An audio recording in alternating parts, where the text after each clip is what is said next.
libres. La maladie peut être guérie maintenant. Les pécheurs peuvent être sauvés. Les captifs peuvent être libérés. Bien qu'il fût meurtri et blessé, dans cette grande bataille-là où tout était contre lui, même le poète s'écria, au milieu des rochers qui se fondaient et des cieux qui s'obscurcissaient, mon sauveur pencha la tête et mourut. Mais le voile ouvert révéla le chemin de la joie du ciel et d'un jour éternel.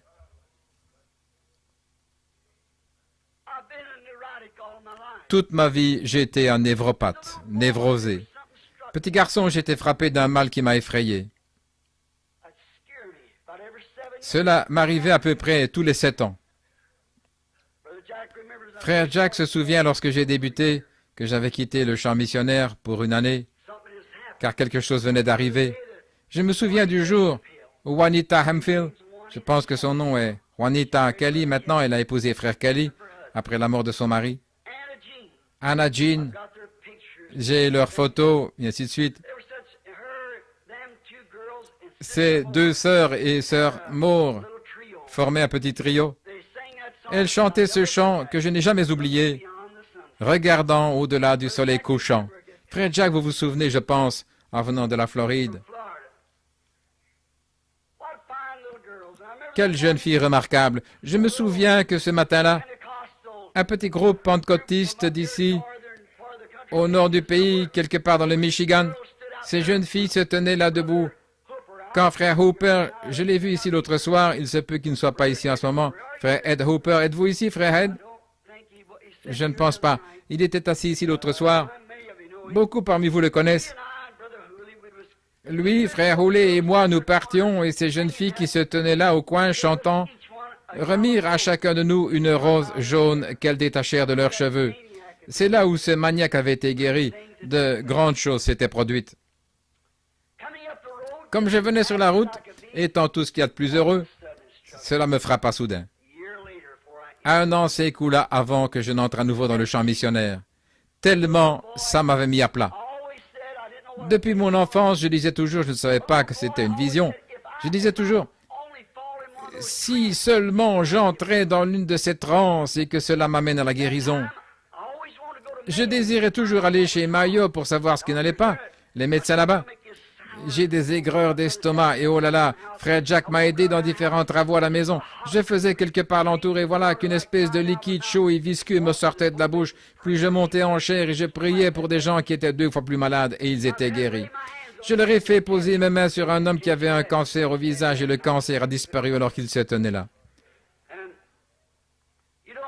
Et moi j'étais si malade que je ne pouvais pas me tenir debout. Vous ne savez pas à quel point j'ai souffert. J'ai souffert, c'était une oppression mentale. Ça s'est répété dans ma vie tous les 7 ans, et c'est là où je suis maintenant. 7 fois 8. Ainsi, j'étais si déprimé, j'ai pleuré, j'ai supplié, j'ai imploré. Et je me souviens, lorsque j'eus assez d'argent pour aller me faire examiner chez Mayo, on me disait, ils découvriront ce que vous avez. Ma femme et moi, et Becky là derrière, Sarah était toute petite. Je venais juste de commencer mon ministère de guérison. Et nous sommes partis chez Mayo. J'ai traversé les différents services de la clinique. Je devais passer des examens le lendemain matin. Je me suis réveillé là, sur le lit, regardant tout autour de moi. Et je vis devant moi un petit garçon qui me ressemblait.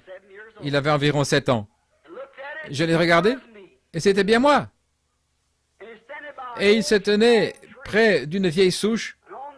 Et sur cet arbre, n'importe qui d'entre vous qui chassez l'écureuil, vous savez que vous pouvez frotter un arbre avec un bâton et ça va effrayer l'écureuil et ça va le faire fuir s'il est dans l'arbre. Et je regardais l'endroit où s'était trouvé cet écureuil et je pensais quelle sorte d'écureuil est-ce. Et je frottais l'arbre à ce moment-là. Je regardais attentivement et c'était moi, environ 38 ans. Le petit garçon avait disparu. Ainsi je frottais cette branche et du creux de l'arbre sortit un petit écureuil à peu près long comme ça, foncé et presque noir. Et on aurait dit de petites radiations qui sortaient de lui. Des petits yeux étaient en vrille. C'était la chose d'apparence la plus méchante que j'ai jamais vue. Il ressemblait plus à une belette qu'à un écureuil. Et il me regardait. Et j'ouvris ma bouche, et à ce moment-là,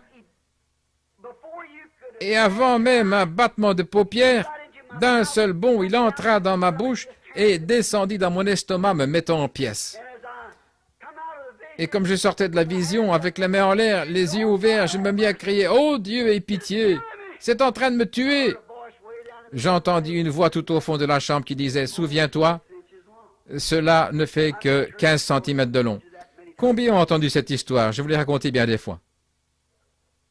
Eh bien, cela continuait ainsi. Et je souffrais toujours. Le lendemain, les frères Mayo m'examinèrent. Il dit, votre père était irlandais et il buvait.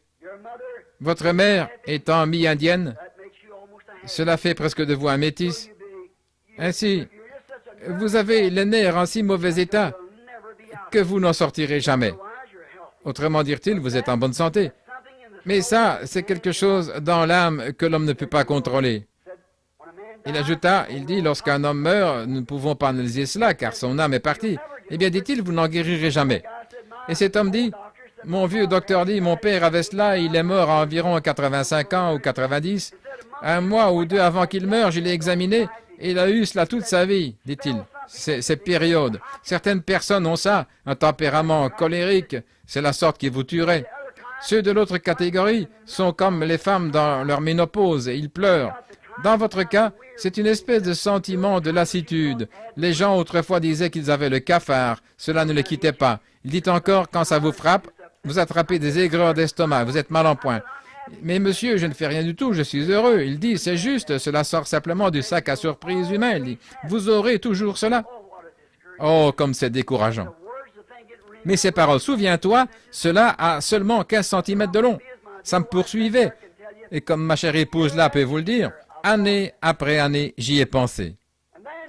Et puis, allant outre-mer la dernière fois, eh bien, j'étais de retour à la maison.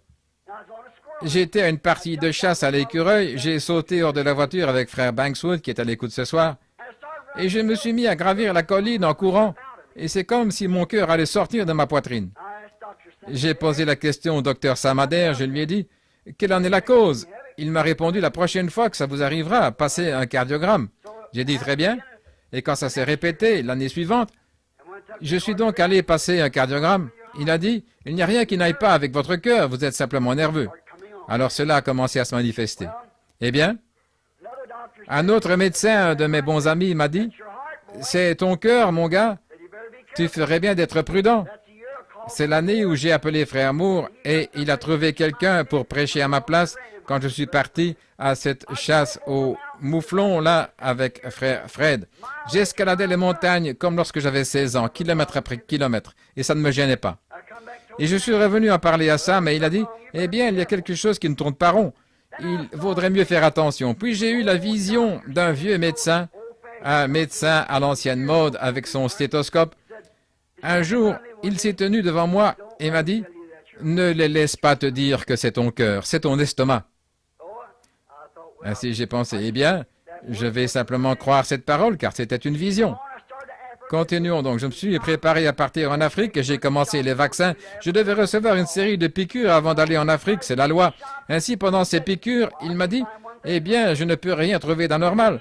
Votre taux d'hémoglobine, votre valeur sanguine est de 96. Si vous aviez 16 ans, ça n'irait pas mieux.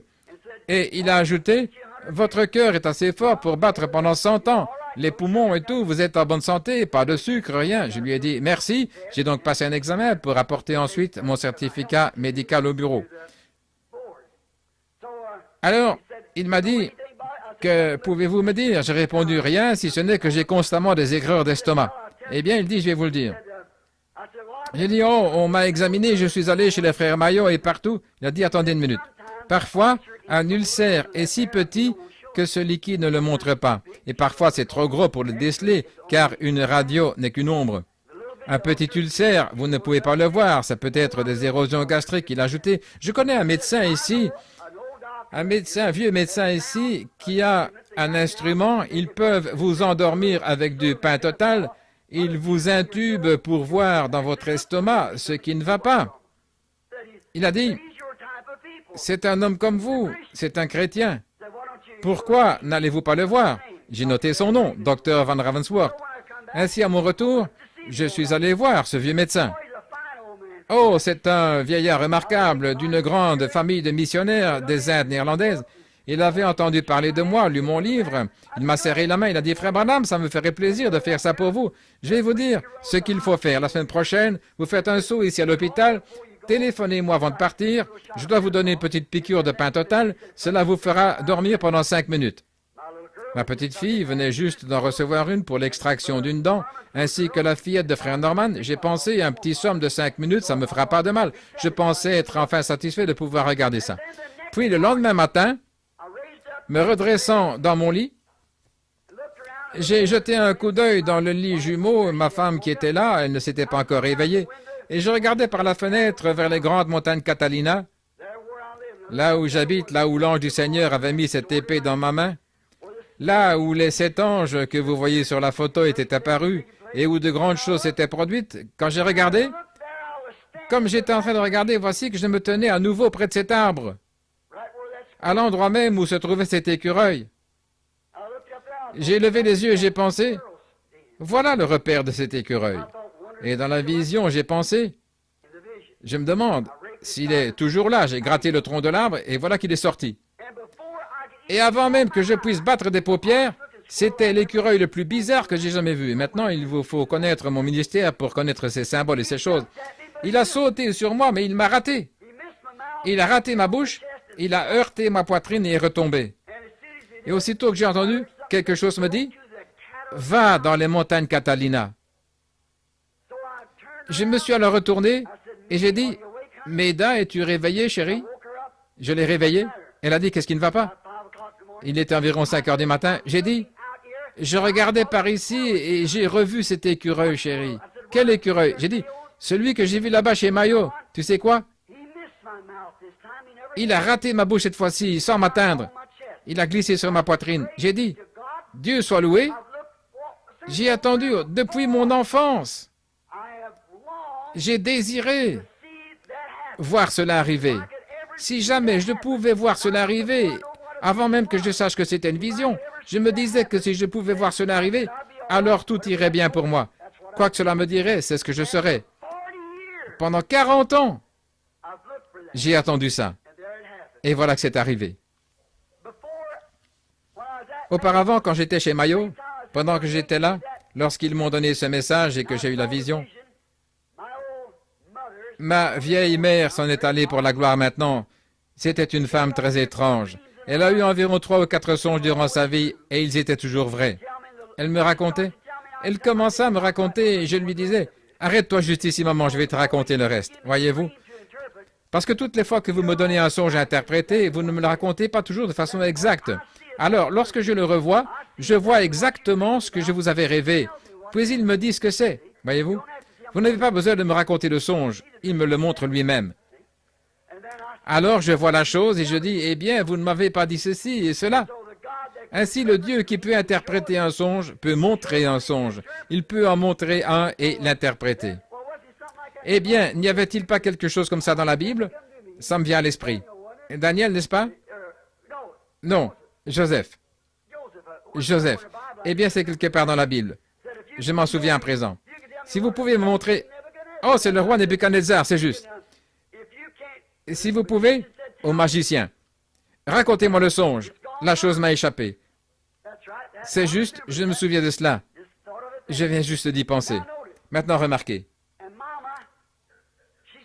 Maman m'a dit, Billy, à mon retour, elle m'a dit, viens ici, mon garçon, et assieds-toi. Elle a ajouté, j'ai fait un songe étrange.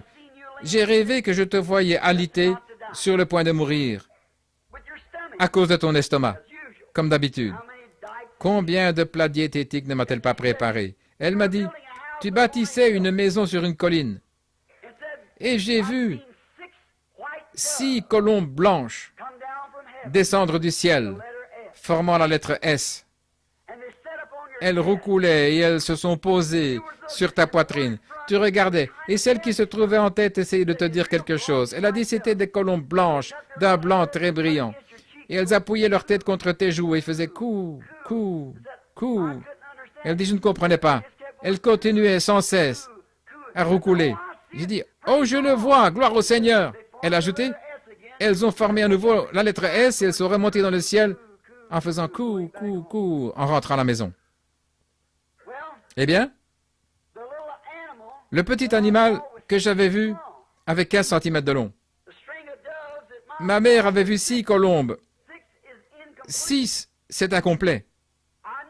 Je savais qu'un jour, je verrais la 7e. C'était l'homme souffrant.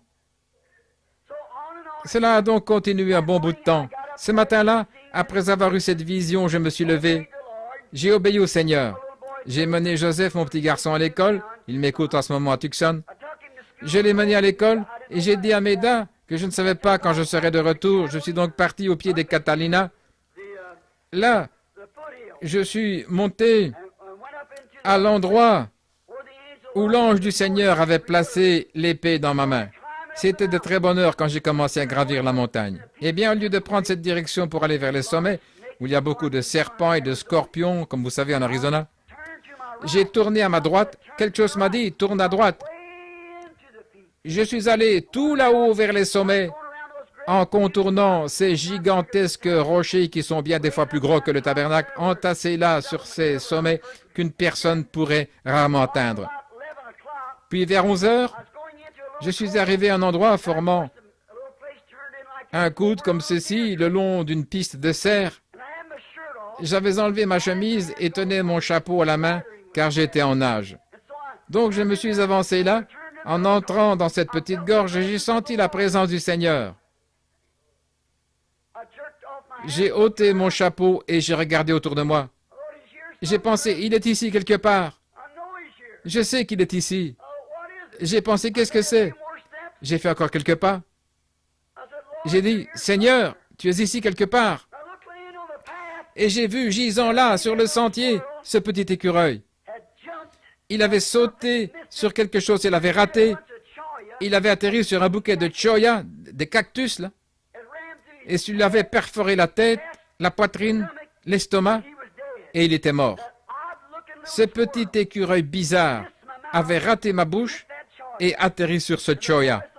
Et la voix du Seigneur m'a dit, ton ennemi est mort.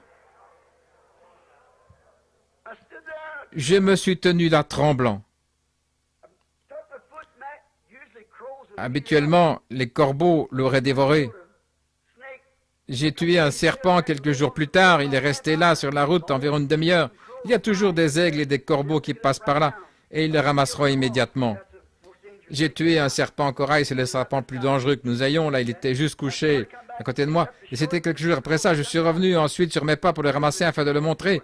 Mais les corneilles l'avaient déjà emporté, les corbeaux qui passaient par là. Et cet écureuil gisait là depuis que j'avais eu la vision 2 jours auparavant. Je crois que c'était le samedi. Et je suis là-haut lundi. Il se trouvait donc là-dessus, mort.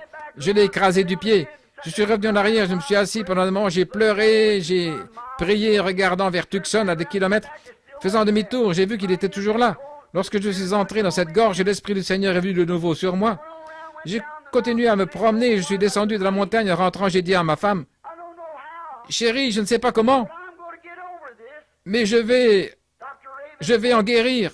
Le docteur Avensworth, quand il m'a examiné, il m'a dit, il vous est totalement impossible d'être guéri. Il m'a fait une piqûre de pain total dont l'effet devait durer 5 minutes et j'ai dormi 10 heures. Ainsi s'est produit, même une aspirine m'assomme. Il m'a fait une piqûre, il m'a fait descendre ce tube dans la gorge.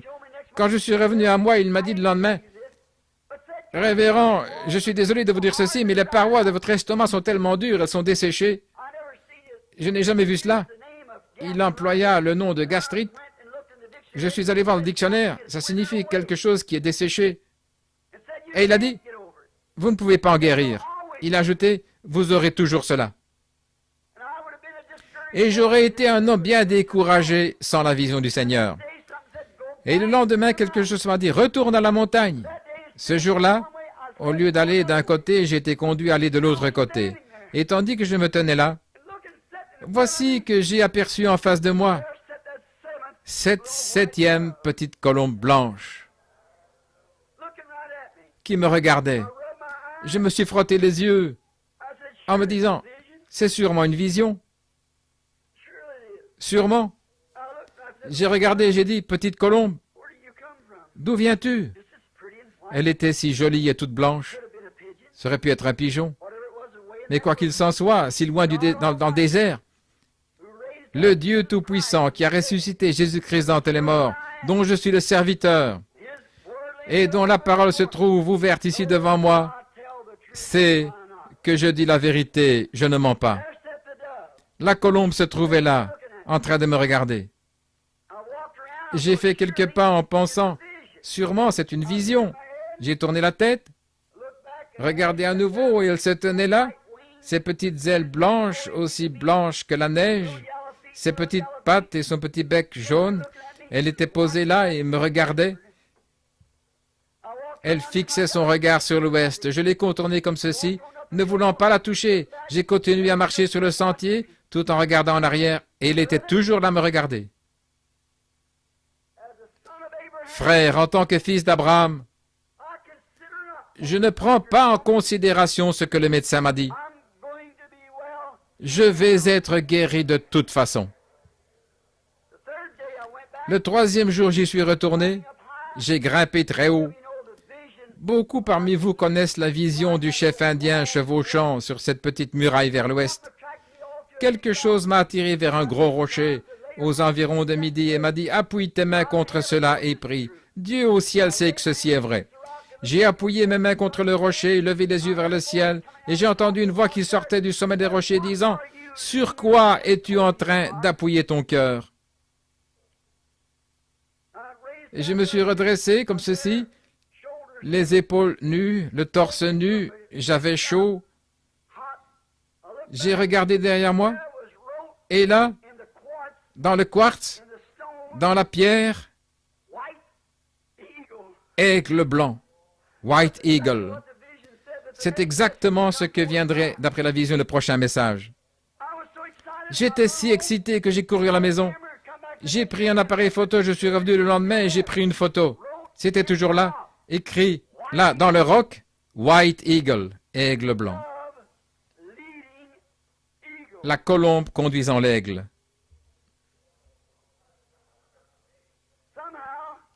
De toute façon, je le sais. Je vais vous le dire avant que ça arrive. Le médecin est un bon médecin, sans aucun doute. Je pense que c'est un homme admirable. Mais je sais que je vais me remettre de cela. C'est terminé, c'est fini. Et je vais être guéri. Et je réfléchissais alors qu'Ernie chantait ce chant tout à l'heure. Sur les ailes d'une colombe. Quelle en est la mélodie? Chante cela pour moi, Ernie. Snow white dove, sing it with me. God sent down his pure, sweet love.